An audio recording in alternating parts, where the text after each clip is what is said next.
Good morning, students. Myself Tafsim Goel. Today's topic is accounting equation. It is the practical part of accountancy. First of all, meaning of accounting equation.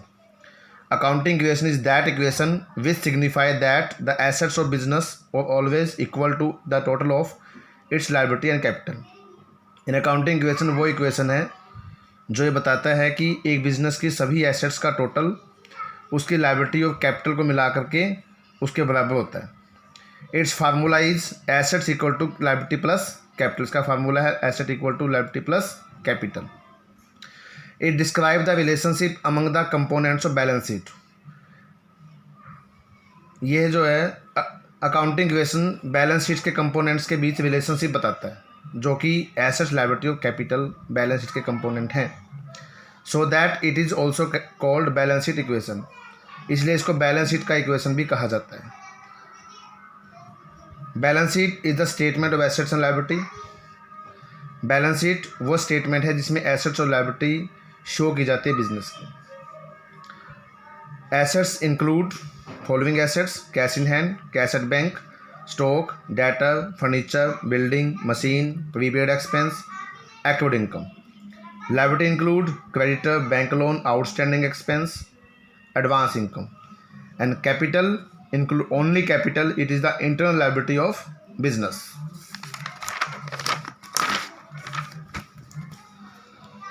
Here is the format of balance sheet. Balance sheet as on is the format of balance sheet. It has the two sides, right hand side and left hand side. Right hand sides assets, following assets: cash, stock, debtor, machine and furnitures, and left hand side is the liability side: creditor, bank loan and capital, and total of both sides are equal. Before solving the questions of accounting equations, here are the some rules of accounting equations. First rule is identify the transaction that financial character or not. accounting equation की practical problem को solve करने से पहले हमें सभी transaction को इस बात के लिए आइडेंटिफाई करना होगा कि वो फाइनेंशियल करेक्टर की है या नहीं, क्योंकि अकाउंटेंसी में वही ट्रांजैक्शन इंक्लूड होती हैं जो फाइनेंशियल करेक्टर की होती है।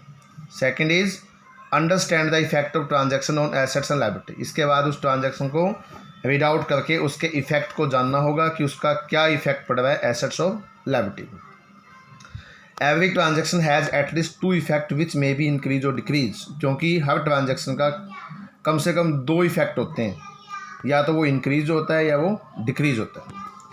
Accounting equation is always equal after each transaction. Accounting equation का क्वेश्चन सोल्व करते समय इस बात का भी ध्यान रखें कि हर ट्रांजैक्शन को सोल्व करने के बाद अकाउंटिंग इक्वेशन हमेशा बराबर होना चाहिए, यानी assets equal to liability plus capital. It must be checked after each and every transaction. Next, expenses and losses will be deducted out of cash and capital. अगर कोई ट्रांजैक्शन एक्सपेंसेस और losses से related है तो उसका treatment cash और capital में deduct करके होगा। Income and gains will be added to cash and capital. अगर कोई ट्रांजैक्शन इनकम और गेन से रिलेटेड या इनकम प्रॉफिट से रिलेटेड है तो उसका ट्रीटमेंट कैश और कैपिटल में ऐड करके होगा। We can understand these rules by solving the practical problems. Here is the practical problem first. यहाँ पर एक प्रैक्टिकल प्रॉब्लम सोल्व करके हम इस बात को समझेंगे। Prepare an accounting equations from following transaction, यानी अकाउंटिंग इक्वेशन तैयार कीजिए। ये कुछ ट्रांजैक्शन गिवन है। First transaction is started business with cash ₹5 lakh. Second transaction is purchase furniture for cash ₹50,000। Third is purchase goods on credit ₹1 lakh. Fourth is sold goods for cash ₹40,000 costing ₹35,000. Fifth is paid rent 10,000. Sixth is received commission ₹5,000. Here is the solution. Accounting equations. Here is the format. First column is transaction. Second column is assets. All assets are here. Third column is liability. Fourth column is capital. And assets equal to liability plus capital. From the transaction first started business with cash ₹5 lakh, यानी first transaction से हम पता लगा कि business जो है 5 लाख रुपये लगाकर स्टार्ट किया गया। In this transaction cash ₹5 lakh and capital ₹5 lakh, यानी पहली ट्रांजैक्शन में जब बिजनेस स्टार्ट किया गया तो 5 लाख रुपये कैश इंक्रीज हुआ और साथ ही हमारी कैपिटल भी एज ए लायबिलिटी इंक्रीज होगी, सो that it will be treated cash rupees 5 lakh and capital rupees 5 lakh. Next transaction second, purchase furniture for cash rupees 50,000, यानी फर्नीचर खरीदा गया 50,000 रुपये का, फर्नीचर खरीदा 50,000 रुपये का। In this transaction furniture will be increase and cash will be decrease, यानी furniture जो 50,000 रुपये लगा खरीदा, इससे फर्नीचर बढ़ गया और कैश हमारा क्या हो गया, कम हो गया। So that new equation 5 lakh minus 50,000 that is 4 lakh 50,000 plus furniture is 50,000 and capital is rupees 5 lakh, so that accounting equation equal to asset equal to liability plus capital, that is 5 lakh. Third transaction is purchase goods on credit rupees 1 lakh. Third transaction में हमने goods खरीदी उधार पर। अगर हम कोई goods उधार पर खरीदते हैं that is stock will be increase, stock हमारा 1 लाख रुपये का बढ़ गया। अगर उधार खरीदी है तो जिससे हम उधार खरीदते हैं उसको कहते हैं क्रेडिटर, यानी कि हमारी लायबिलिटी में क्रेडिटर क्या हो गया, 1 लाख से इंक्रीज हो गया। So that effect on this transaction stock will be increase by 1 lakh and liability also will be increase by 1 lakh. So that new equation cash rupees 4 lakh 50,000, furniture 50,000, stock rupees 1 lakh, creditor rupees 1 lakh and capital rupees 5 lakh. So that accounting equation asset equal to liability plus capital rupees 6 lakh. Next transaction 4, sold goods for cash rupees 40,000 costing 35,000, यानी हमने 40,000 की goods 40,000 में goods बेची जिसकी cost थी 35,000। तो it's treatment is 40,000 cash received, so that cash will be increase, it will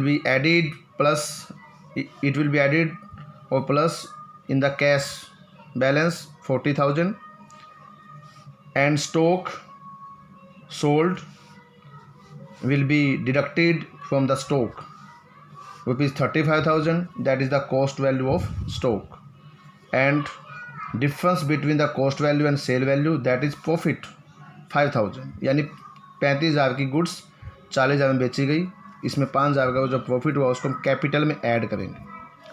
So that final equation cash 4,90,000 after adding 40,000, furniture 50,000, stock 1 lakh minus 35,000 that is 65,000, creditor rupees 1 lakh and capital after adding the profit 5 lakh 5,000.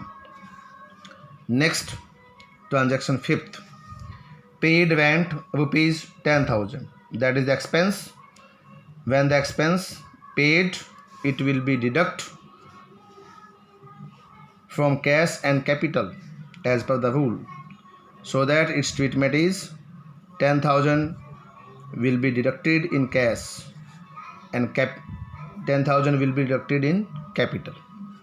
So that new equation is after this transaction 4,90,000 minus 10,000 that is 480,000, furniture 50,000, stock 65,000, creditor 1 lakh and capital 4,95,000. And next transaction number 6, received commission rupees 5,000. It is the income, so that it will be added in cash and also will be added in capital rupees 5,000.